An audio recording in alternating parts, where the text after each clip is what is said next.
mo kasi ginawa yun? Ba't ka nagpakahulog sa pool para iligtas ako? Alam mo naman, delikado yun sa'yo. Kahit sino ng mga anak ko nasa panganib, hindi ako magdadalawang isip iligtas siya eh. Kahit ikamatay ko pa.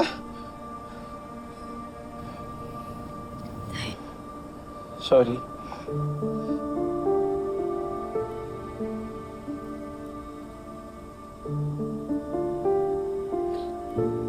Sorry. Naiintindihan ko. Naiintindihan ko, anak.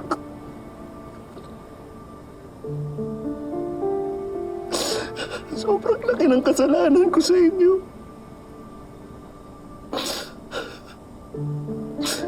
Papatawad niyo ako.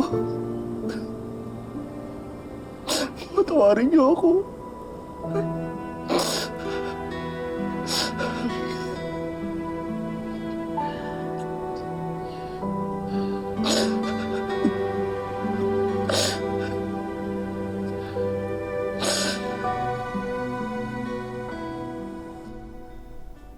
Alam mo, anak, parang hindi pa rin ako makapaniwala. Pinatawad na ako nung Kuya Jeffrey mo.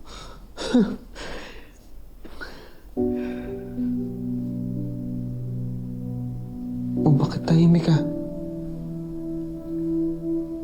Anak, bakit kanya itsura mo? May problema ba? Dad, kayo po.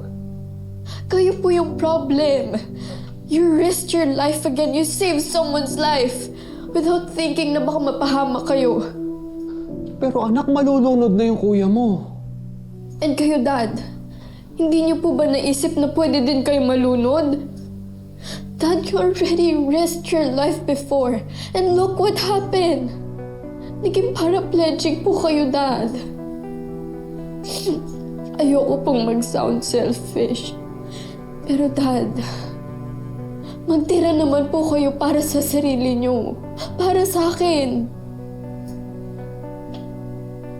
Dad, ano na lang pong mangyayari sa akin pag nawala kayo? Hindi ko po kakayanin yun, Dad. Anak, sorry ha. Sorry, pero ganun talaga kami mga tatay eh. Isasaalang-alang namin yung buhay namin para sa mga anak namin. Eh, kahit naman sa'yo nangyari yung ganun din gagawin ko, hindi ako magdadalawang isip.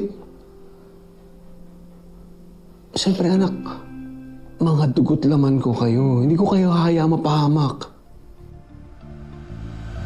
Kaya yung tinitingala mong ama, hindi mo siya kaano-ano. Hindi mo siya kadugo. Sige na, tama na. Tahan na, ha? Tama na, anak. Tahan na.